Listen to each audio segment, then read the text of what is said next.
काम अधूरा नहीं, पूरा कीजिए। सब्सक्राइब के साथ साथ घंटी जरूर बजाइए। जय हिंद दोस्तों, स्वागत है आप सभी का एक बार फिर से हमारे यूट्यूब चैनल दी कॉपी पेन में। तो अभी हमने अपने पिछले वीडियो में लघुत्तरीय प्रश्नों की चर्चा की, जो हमारा टॉपिक था क्रियात्मक शोध। आज हम लोग उसके अति लघुत्तरीय प्रश्नों की चर्चा करेंगे, देखेंगे कौन कौन से प्रश्न इसमें इंपॉर्टेंट है जो प्रीवियस ईयर एग्जाम में अक्सर पूछे जाते हैं।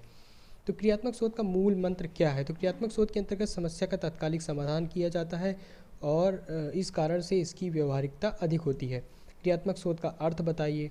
तो कोरे ने कहा क्रियात्मक अनुसंधान वह प्रक्रिया है जिसके द्वारा व्यवहारिक कार्यकर्ता जैसे शिक्षक, हेडमास्टर, व्यवस्थापक, निरीक्षक वैज्ञानिक ढंग से अपनी समस्याओं का अध्ययन, अपने निर्णय और क्रियाओं में निर्देशन, सुधार और मूल्यांकन करते हैं। तो कोरे ने ये कहा था, आप किसी के अनुसार अगर आप लर्न करना चाहें तो किसी के अनुसार इसको याद करके, जैसे कोरे के अनुसार आपने याद करके इसको लिख देंगे तो आपको नंबर मिल जाएंगे। ऐसे ही ब्रजमोहन दुबे ने भी यहाँ पे कहा है, ठीक।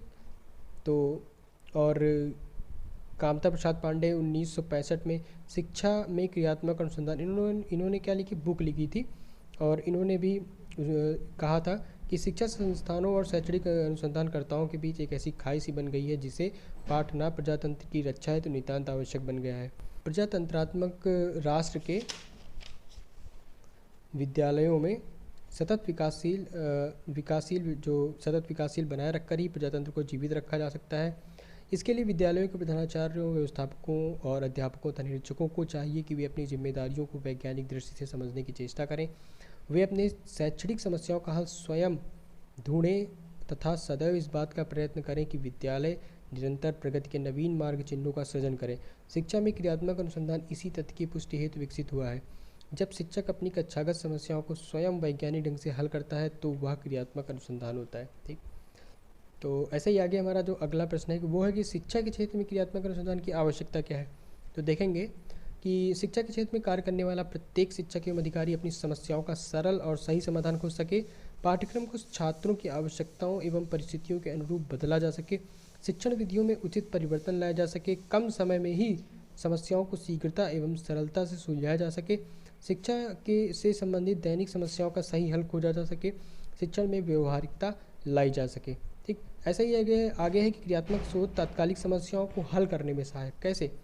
तो क्रियात्मक अनुसंधान में अनुसंधानकर्ता केवल यहाँ और अभी की समस्याओं का अध्ययन करता है, अर्थात वह तात्कालिक समस्याओं का अध्ययन करता है। यह तात्कालिक समस्याएं संपूर्ण समाज या समुदाय की न होकर केवल स्थानीय प्रकार की होती हैं। क्रियात्मक अनुसंधान में इन समस्याओं के अलावा अन्य प्रकार की समस्याओं का अध्ययन नहीं किया जाता। आगे है क्रियात्मक अनुसंधान तात्कालिक समस्याओं का मूल्यांकन करता है कैसे।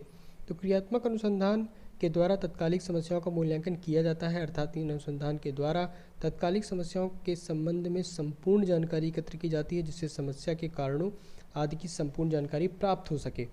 इस जानकारी के आधार पर ही तात्कालिक समस्या का मूल्यांकन क्रियात्मक अनुसंधानकर्ता करता है, ठीक है। मूल्यांकन क्रियात्मक अनुसंधानकर्ता करता है। क्रियात्मक अनुसंधान एक प्रकार से चक्रात्मक अध्ययन है। कैसे? देखिए कि क्रियात्मक अनुसंधान जो है एक प्रकार का चक्रात्मक अध्ययन है। यदि ऐसे कहा जाए कि पहले अनुसंधान फिर क्रिया फिर अनुसंधान फिर अनुसंधान क्रिया, ठीक, ऐसे इसका चक्र चलता रहता है, तो स्पष्ट हो जाता है क्रियात्मक अनुसंधान चक्रात्मक प्रक्रम है। इस अध्ययन प्रक्रम का इतना ही अर्थ है कि किसी समस्या पर अनुसंधान किया जाता है, अनुसंधान के परिणामों के आधार पर समस्या का समाधान या सुधार क्रियान्वित हो जाता है, फिर अनुसंधान किया जाता है, फिर क्रिया की जाती है। सामान्य जीवन के अनुभव में यह देखा गया है कि स्थानीय स्तर पर किसी एक समस्या, कभी दूसरी समस्या, कभी समस्या दर समस्या उत्पन्न ही होती रहती है। क्रियात्मक अनुसंधानकर्ता इन समस्याओं का अध्ययन करता है, समाधान करता है, अध्ययन करता है, समाधान करता है। अतः हम कह सकते हैं कि क्रियात्मक अनुसंधान एक प्रकार का सतत अनुसंधान है जो चक्रात्मक प्रक्रम में चलता है। आगे सैंपल से आप क्या समझते हैं या न्यादर्श से आप क्या समझते हैं। तो सैंपल या न्यादर्श से किसी जनसंख्या से चुने गए उस छोटे समूह से है जिनका चयन इस प्रकार किया गया है कि वे संपूर्ण जनसंख्या का पर्याप्त प्रतिनिधित्व करते हों। आगे क्रियात्मक शोध के उपकरण के अंतर्गत अवलोकन का क्या तात्पर्य है। तो क्रियात्मक शोध के उपकरण के रूप में अवलोकन से तात्पर्य उस शोध में ली जाने वाली जनसंख्या के किसी कार्य या व्यवहार को देखना या अवलोकित करना है जिससे उसके वांछित कार्य व्यवहार के विषय में निर्णय लिया जा सके, ठीक। आगे क्रियात्मक शोध के अंतर्गत प्रदत्त विश्लेषण का आशय बताइए। तो क्रियात्मक शोध में प्रयुक्त उपकरण के माध्यम से एकत्रित प्रदत्तों का निष्कर्ष प्राप्त करने की दृष्टि से सांख्यिकीय आदि के प्रयोग द्वारा विश्लेषण करना प्रदत्त विश्लेषण कहलाता है।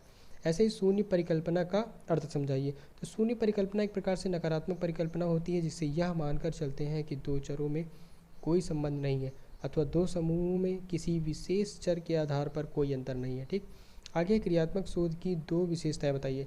तो शोध की समस्या अनुभवजन्य होती है या शोध संस्था के सामान्य वातावरण में बिना किसी नियमित परिस्थिति को उत्पन्न किए संपन्न किया जाता है। क्रियात्मक शोध के प्रमुख उपकरण, तो अवलोकन और साक्षात्कार दो प्रमुख उपकरण हैं।